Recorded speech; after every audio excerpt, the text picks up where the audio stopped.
Quero te convidar nessa noite de Dia dos Pais a meditar mais uma vez comigo na palavra de Deus. Hoje a gente vai ler a parábola do filho pródigo em Lucas capítulo 15.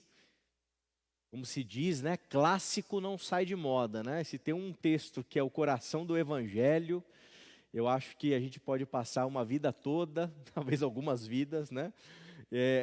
Lendo, pregando, tentando entender, estudando a parábola do filho pródigo, né? Esse texto especial. Mas antes queria te convidar mais uma vez a orar comigo.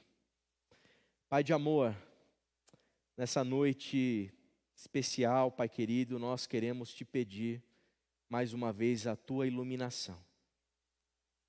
Fala conosco, nos ilumine para que a gente possa compreender o evangelho, que a gente possa, em nome de Cristo Jesus, Pai, aprender um pouquinho mais de Ti, compreender o Teu coração, e que a gente possa, Pai amado, não somente entender a Tua palavra, mas sermos transformados por ela.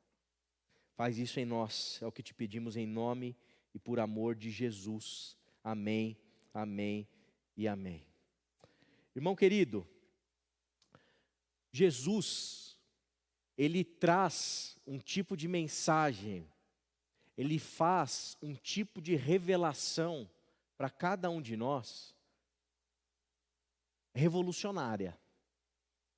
O Deus que Jesus, Ele apresenta para as pessoas, quando nós lemos os evangelhos, é um tipo de Deus que custa a própria vida de Jesus.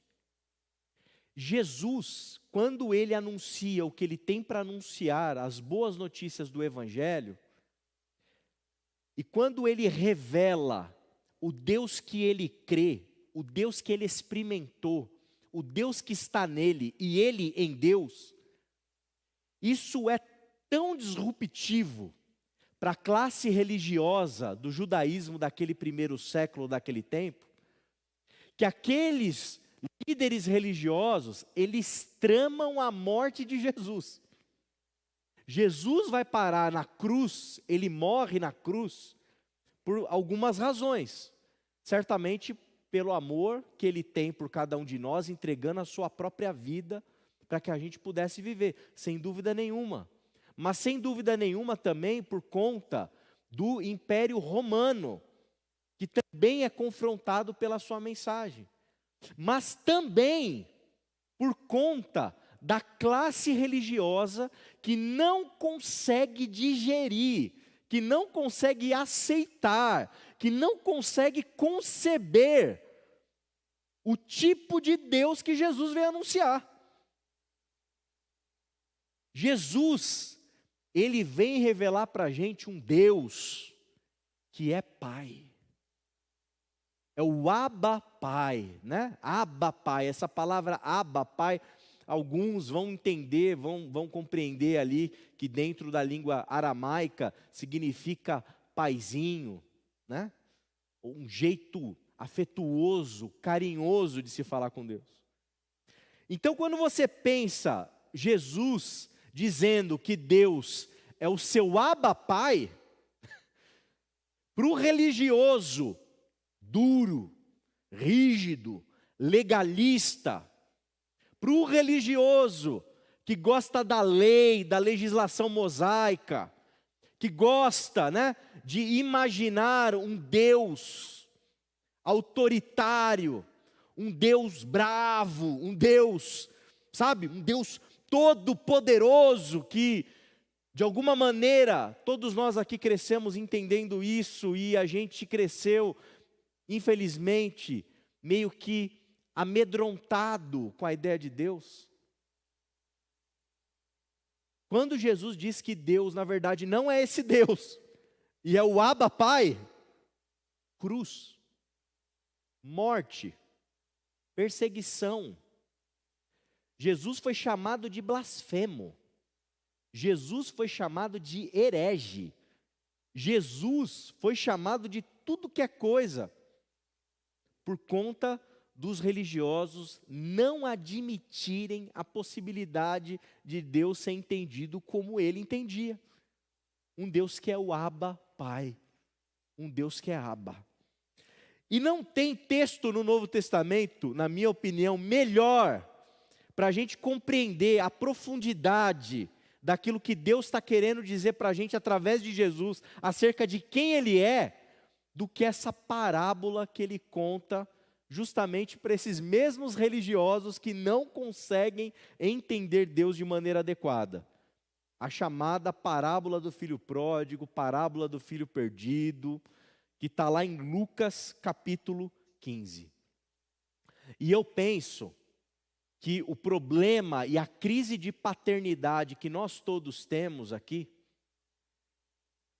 nós pais, nós homens, é derivada de uma má compreensão que nós temos de Deus. A gente foi criado de tal modo que a gente aprendeu que homem não chora, a gente aprendeu que homem tem que levar todos os problemas para si mesmo, sem dividir isso com ninguém, porque a gente tem que ser forte. A gente aprendeu que nós temos que ter a última palavra. A gente aprendeu que manda quem pode, obedece quem tem juízo, né?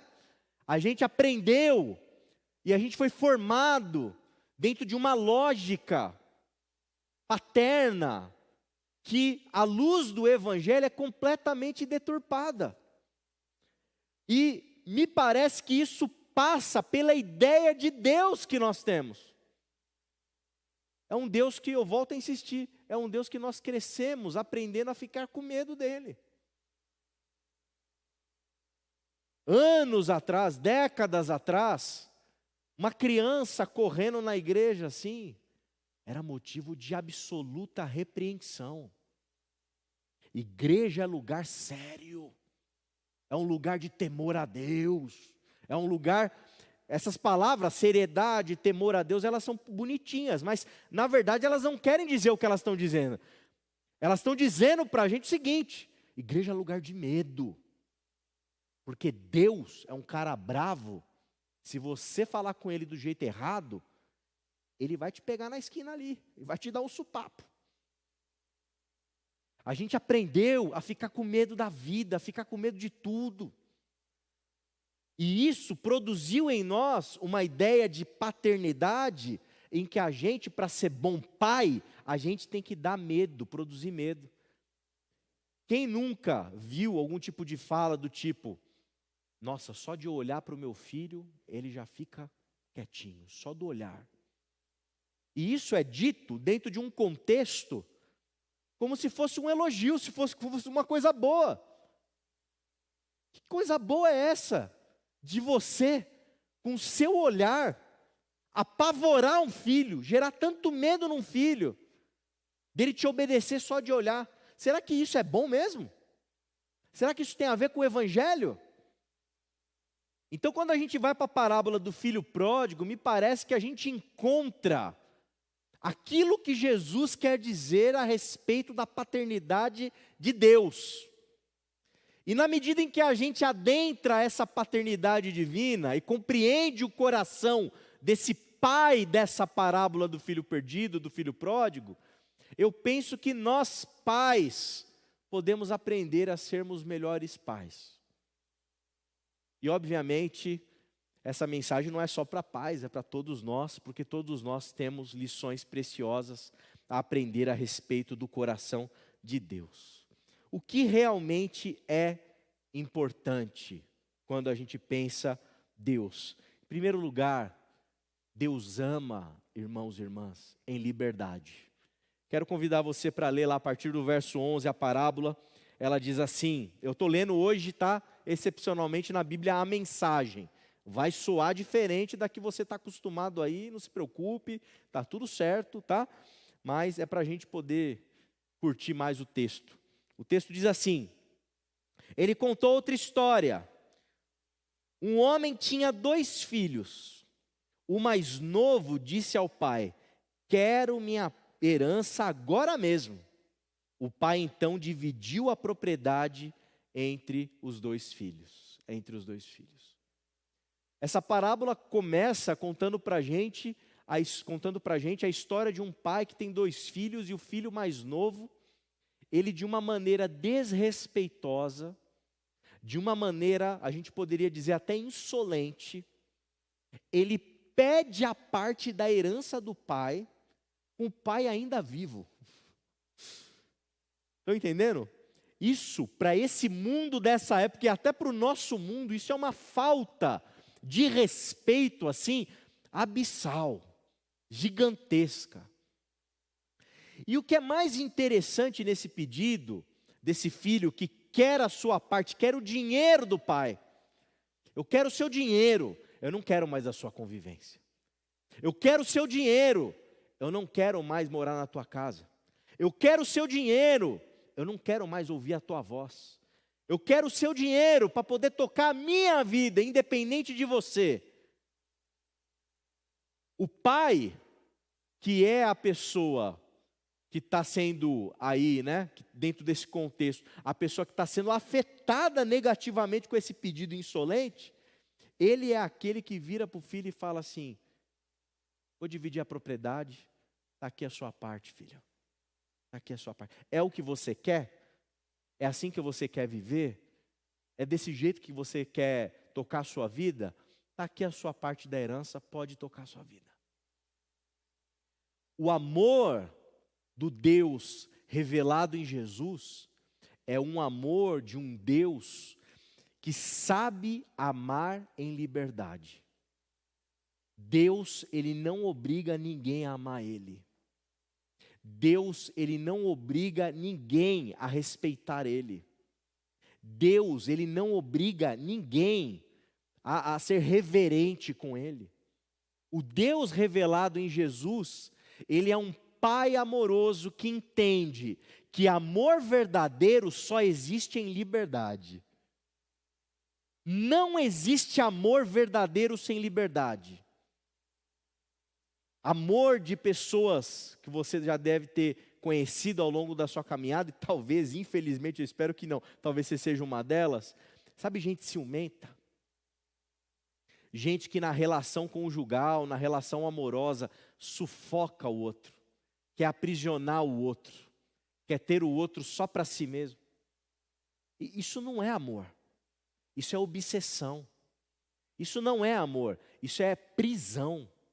O amor verdadeiro depende do casamento desse amor com a liberdade.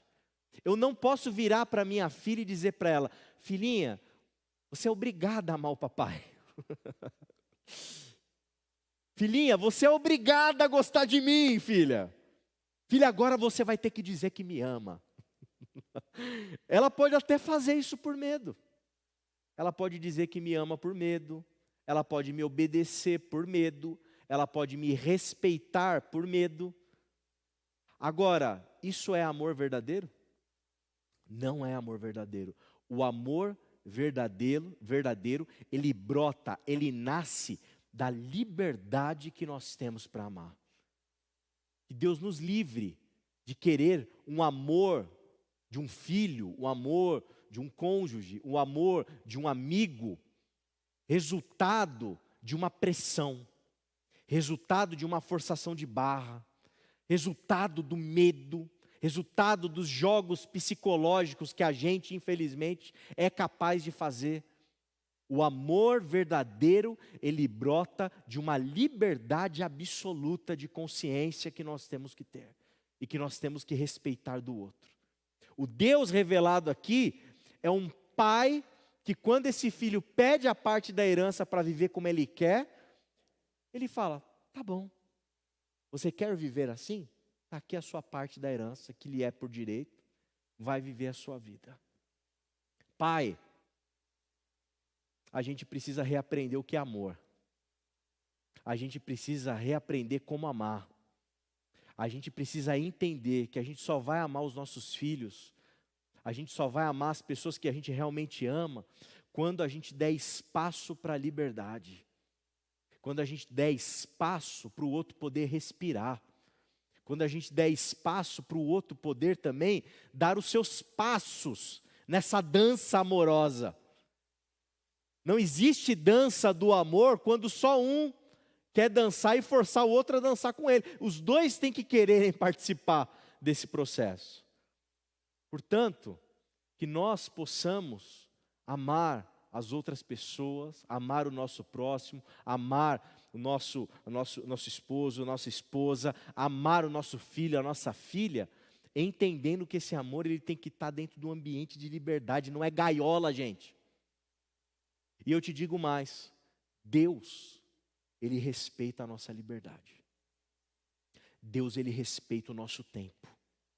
Deus, Ele não é um Deus que fica perturbando a nossa vida, invadindo o nosso ser, para forçar que a gente faça algo que a gente não quer fazer. Amor verdadeiro só acontece em liberdade. A história continua e diz assim: não se passou muito tempo, e o filho mais novo arrumou as malas e foi morar num país distante. Por ser indisciplinado e esbanjador, desperdiçou tudo o que possuía.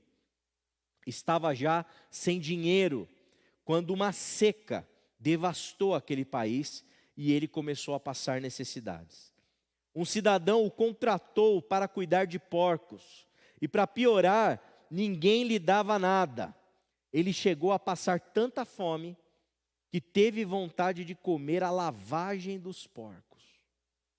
Isso o fez cair na realidade. Ele pensou: os empregados do meu pai têm 3 refeições por dia e eu estou aqui morrendo de fome. Já sei, vou voltar para casa e dizer ao meu pai: pequei contra Deus e contra o Senhor. Não mereço nem ser considerado seu filho. Ser um dos seus empregados já está muito bom. Decidido, levantou-se, tomou o caminho de casa. Ele ainda estava bem longe na estrada, quando o pai o avistou. O coração do velho disparou, e ele correu para abraçar e beijar o filho, que começou o seu discurso: pai, pequei contra Deus e contra o Senhor, não mereço nem ser chamado de seu filho outra vez. O pai não quis escutar. Chamou os empregados e ordenou: rápido, tragam uma roupa decente para ele. Tragam também o anel da família e um par de sandálias. Depois vão buscar uma novilha bem gorda e preparar um churrasco. Vamos festejar, vamos nos divertir. Meu filho está aqui, vivo, não está mais perdido, foi achado. E a festa começou. Que texto bonito nessa versão da mensagem, né? O coração do velho disparou, né? Que coisa bonita, o destaque. Ele cortou o discurso do filho no meio, ele interrompeu o discurso do filho. Esse filho que esbanjou o dinheiro da herança, esse filho que se colocou numa situação tão lamentável, ao ponto de desejar, gente, comer comida de porco. Esse filho que chegou no fundo do poço, e quando ele não tinha mais alternativa nenhuma, ele teve essa ideia de pedir para o pai para voltar, preparou um discurso todo bonitinho: pequei contra Deus, pequei contra ti, não sou digno mais de ser chamado seu filho, me trata como um dos seus empregados. Quando esse filho insolente, quando esse filho malcriado, quando esse filho desrespeitoso pediu a herança do pai, quando ele se coloca de volta para a casa do pai para poder tentar pleitear ser tratado como um dos seus empregados, quem o avista primeiro na história é o próprio pai. É o pai que permanece esperando a volta e o retorno desse filho, aguardando. E quando o filho encontra o pai e começa o seu discurso, ele não encontra no pai julgamento, ele não encontra no pai acusação, ele não encontra no pai: olha, você merecia coisa pior, olha, você vai aprender uma lição agora, olha, vem aqui agora que você vai ver só o que é bom para tosse. Não, o pai, o que ele faz? Ele beija, o pai abraça, o pai acolhe, o pai prepara uma festa, o pai dá um anel, o pai prepara uma roupa nova para esse filho que está numa situação horrível. O pai não quer nem escutar o discurso completo do filho. Porque não importa mais o discurso, o que importa é que o filho que estava morto agora está vivo. O filho que estava distante agora está próximo. O filho que estava longe agora está perto. Isso, na nossa reflexão cristã, isso significa um dos conceitos mais importantes e caros que nós temos para entender o fundamento da nossa fé: graça. Graça. O nosso Deus é um Deus que ama graciosamente. Graciosamente. O nosso Deus, não é que Ele tem um poder chamado graça. Ele é um Deus gracioso. Ele está sempre disponível para nos dar aquilo que a gente não merece. Ou a misericórdia, né? Deixar de nos dar aquilo que a gente merece. O Deus revelado em Jesus é um Deus gracioso. Isso significa, irmão, irmã, que o nosso Deus não é um diabo. O nosso Deus não está aqui para acusar você. O nosso Deus não está aqui para pisar em você. O nosso Deus não está aqui para colocar um caminhão de cimento nas tuas costas, para você viver com peso na consciência de tudo aquilo que você fez na sua vida, pela maneira inadequada como você um dia tratou Deus, pela maneira inadequada como você administrou a sua herança. Deus não está aqui para jogar na tua cara cada pecado que nós cometemos. Deus, Ele é um Pai amoroso, sempre à espera do nosso regresso, sempre à espera do nosso retorno, sempre esperando de braços abertos, louco de amor por nós, para nos abraçar, para nos beijar, na confiança de que o amor, de que a graça e a misericórdia são mais do que suficientes para nós sermos curados, para nós sermos sarados, para nós sermos restaurados. Esses dias aconteceu uma coisa que eu previa que um dia aconteceria, gente. Eu busquei a minha filhinha na escola, ela estava cabisbaixa. Coloquei ela na cadeirinha. Filhinha, tá tudo bem? Fez um biquinho. O que aconteceu, filha? Papai, a fulaninha de tal falou nome e sobrenome. A fulaninha de tal me empurrou, papai. Ela me empurrou. A Ju, a Clarinete, a Zuleika, falou o nome de todas as funcionárias da escola, das professoras. Todo mundo não gostou, papai. E eu também não gostei que eu fui empurrada. E ela estava abatida. Ela estava triste. Sabe quando você sente na criança... E no meu caso, pelo menos, foi a primeira vez que eu percebi isso, né? A frustração, a tristeza de saber que na vida tem gente que empurra a gente. Ela não sabia que isso existia ainda, talvez. E eu perguntei para ela: filhinha, você empurrou de volta? Você bateu nela? Papai, eu não empurrei. Papai, eu não bati. Você não revidou, filhinha? Eu não revidei, papai. Que bom, filha. Que bom. Da próxima vez você explica para ela que você não gosta de ser empurrada. Você não gosta de ser empurrada. Gente, a vontade carnal, humana, vocês devem imaginar qual é, né? É amarrar a fulaninha de tal num foguete e soltar a fulaninha de tal. Como que vai bater na minha filhinha? Né? A minha vontade era já ir ali, já procurar a primeira academiazinha que aceita criança, né, para ela aprender a... Mas irmãos, irmãs, brincadeiras à parte, nós somos discípulos de Jesus de Nazaré. Jesus de Nazaré veio nos revelar um Deus, que é um Deus que nos ama graciosamente. Um Deus que é Pai. Um Deus que se agrada dos filhos quando eles dão a outra face.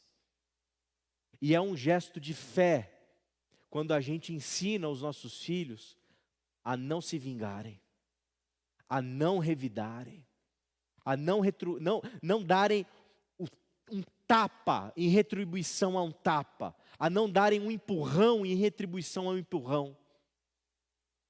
Crendo, acreditando, confiando em fé, que a não retribuição, mas o gesto misericordioso, a não retribuição, mas o gesto gracioso, vai trazer bênção, luz, bondade para fulaninha de tal, para minha filhinha e para aquela escola. Irmãos, a gente precisa aprender a ser como Deus Pai, sermos graciosos. Vão acontecer inúmeras situações na nossa vida, no nosso dia a dia, com filhos, com gente que a gente ama, com irmãos e irmãs na fé, em que a vontade humana, a vontade carnal, para usar a expressão paulina, é a vingança, é o desejo da retribuição. Olho por olho, dente por dente. A vontade é a gente voltar para a lei mosaica. A vontade é a gente voltar para a lei, para a legislação, para o peso que Moisés tem. Mas cabe a gente entender essa mensagem revolucionária de Jesus, que está nos apresentando um Deus que é Abba Pai. E o Abba Pai, ele é gracioso. O Abba Pai não joga na cara os pecados do filho. O Abba Pai não dá uma surra no menino.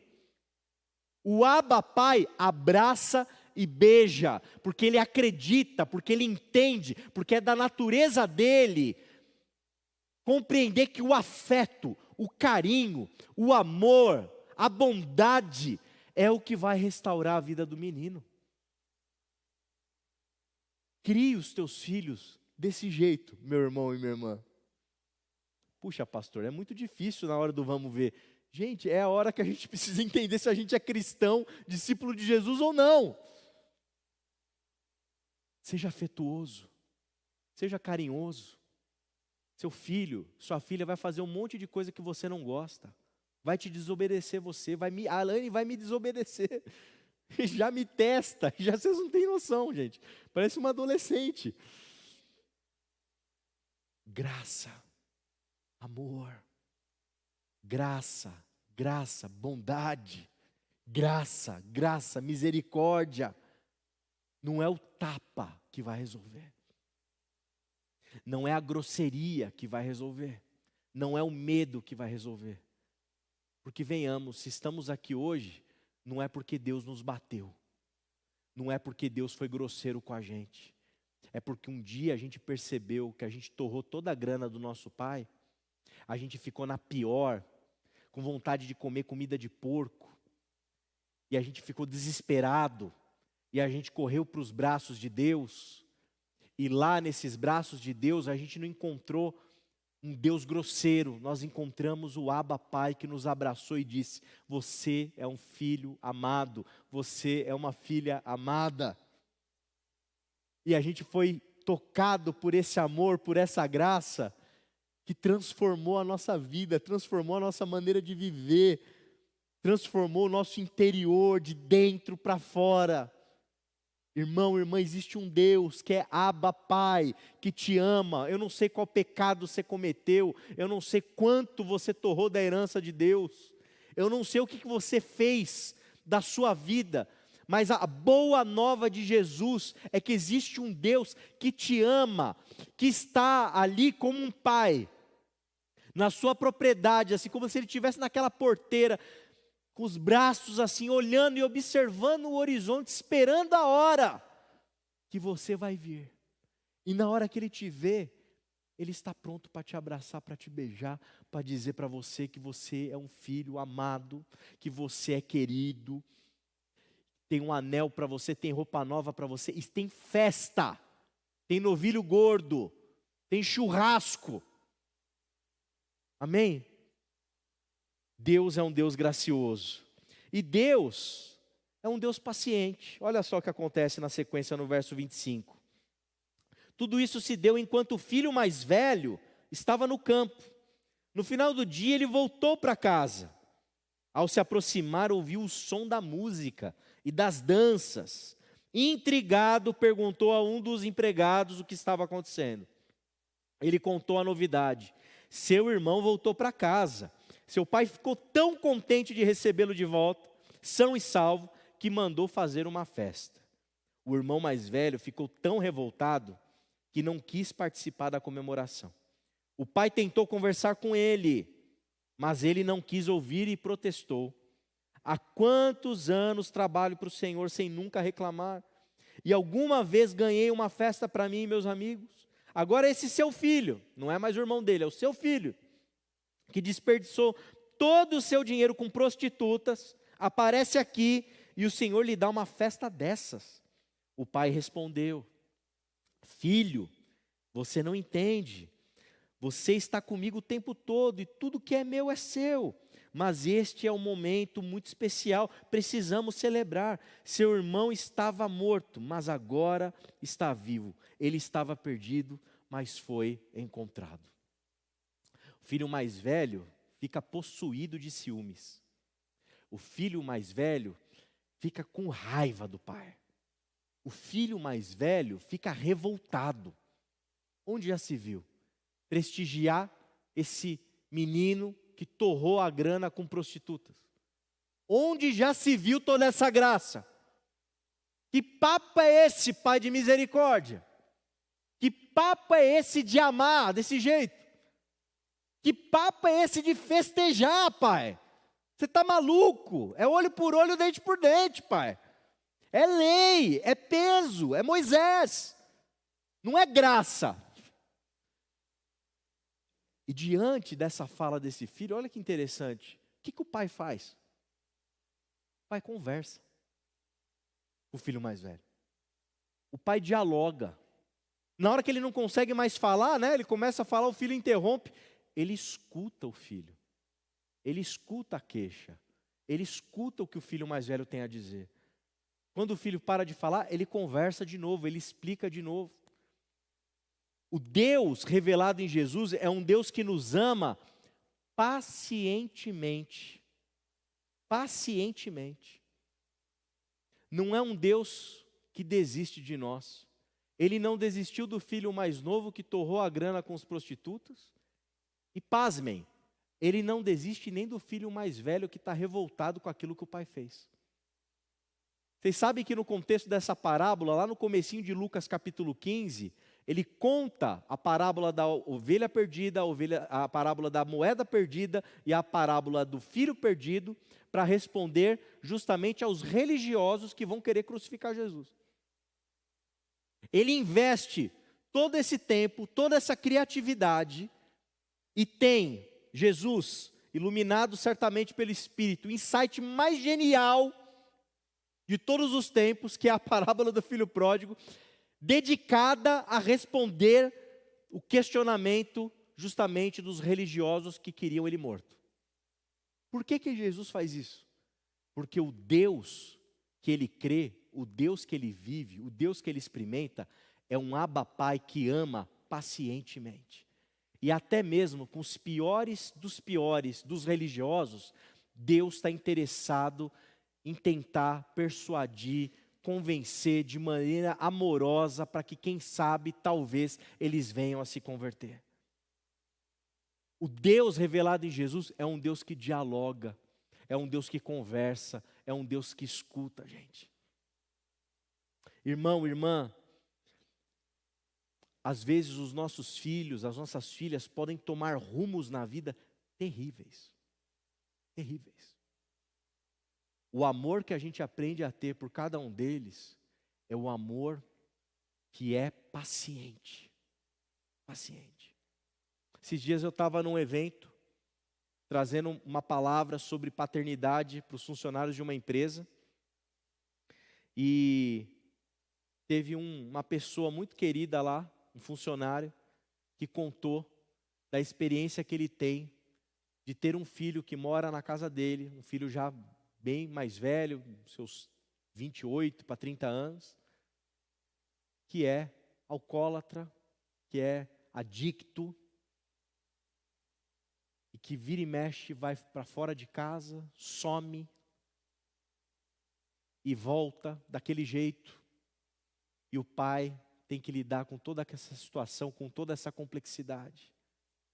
E ouvindo justamente uma fala minha sobre a parábola do filho pródigo, logo no final, ele se manifestou e contou, testemunhou aos prantos, que ele vai continuar lá, esperando o seu filho voltar.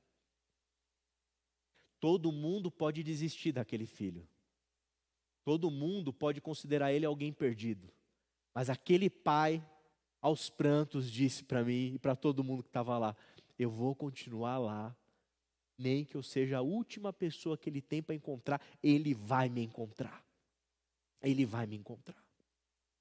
Irmão, irmã, nós, discípulos de Jesus de Nazaré, cujo Deus é o Abba Pai, nós precisamos ser as últimas pessoas que aqueles que precisam vão encontrar. A nossa paciência, pastor, mas paciência tem limite. Não se você é discípulo de Jesus de Nazaré. A gente precisa estar lá, porque uma hora o filho vai voltar, uma hora a filha vai voltar.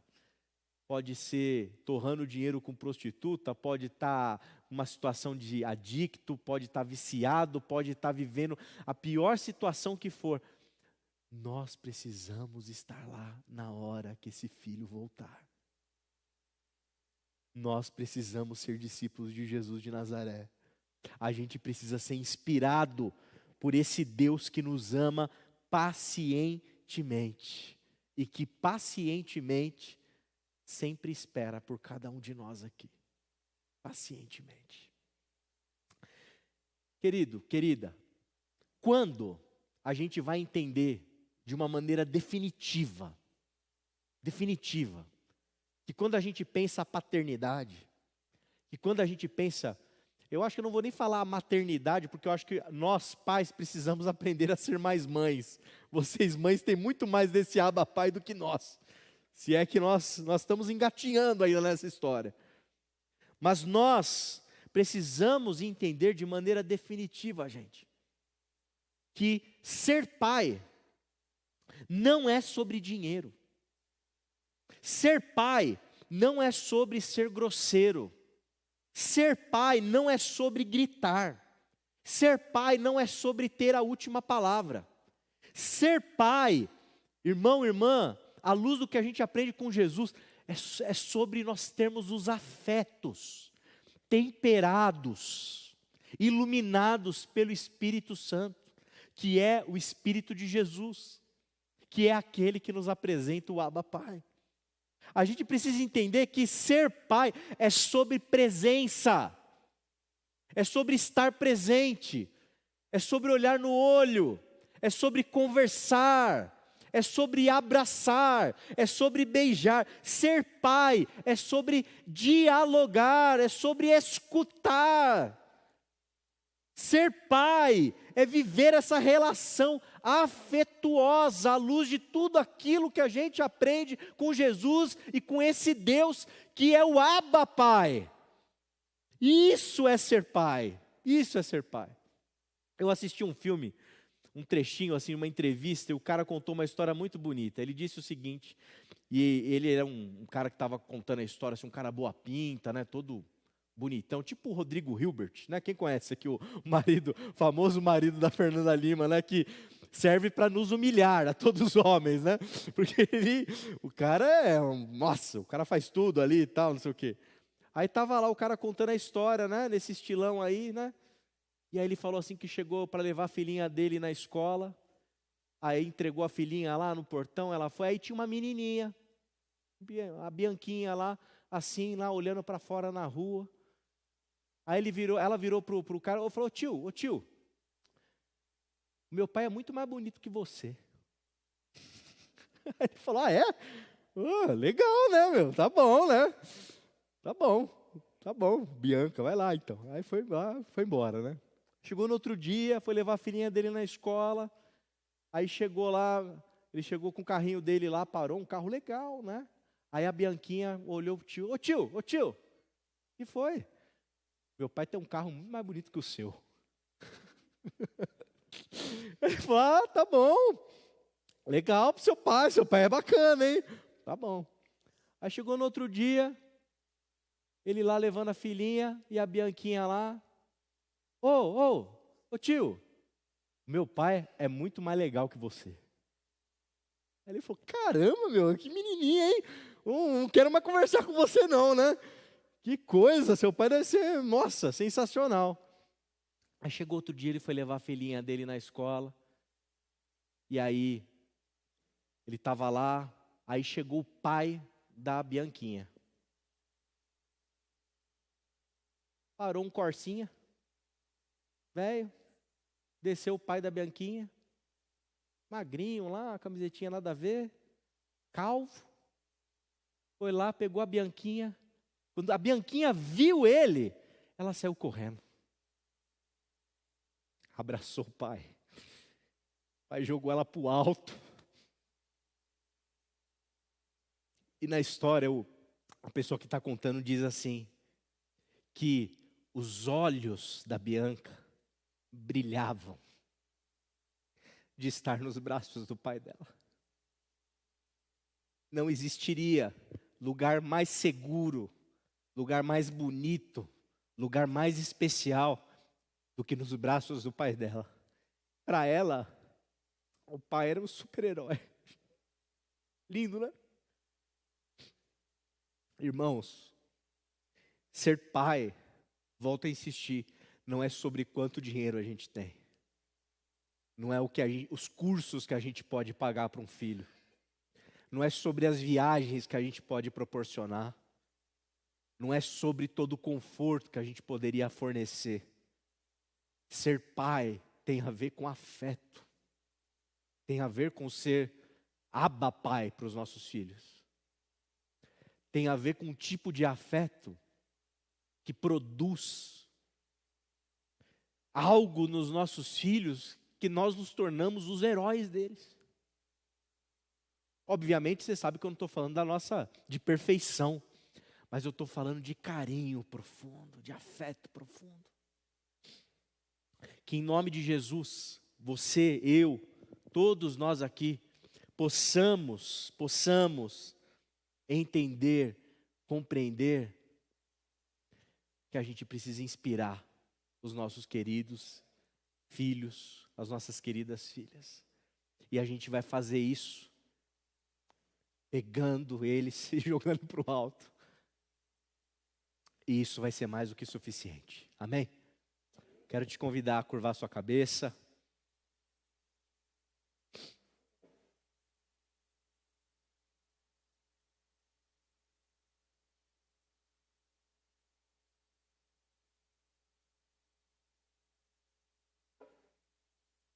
Ó Senhor, obrigado. Obrigado porque Tu és bom, Pai. Obrigado porque nós somos alvos, Senhor, do Teu amor. Obrigado, Pai amado, porque o Senhor é esse Abba Pai que está sempre pronto para nos jogar para o alto. Está sempre pronto para nos abraçar. Obrigado pela Tua presença na nossa vida. Obrigado pelo Teu carinho. Obrigado pela Tua graça. Obrigado pela liberdade que o Senhor nos dá. Obrigado pela Tua paciência, Senhor.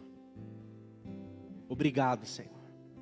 Nessa noite especial de Dia dos Pais, eu quero te pedir, Senhor, que o Senhor venha nos iluminar no poder do Teu Espírito, para que a gente se inspire com o Senhor a como sermos pais.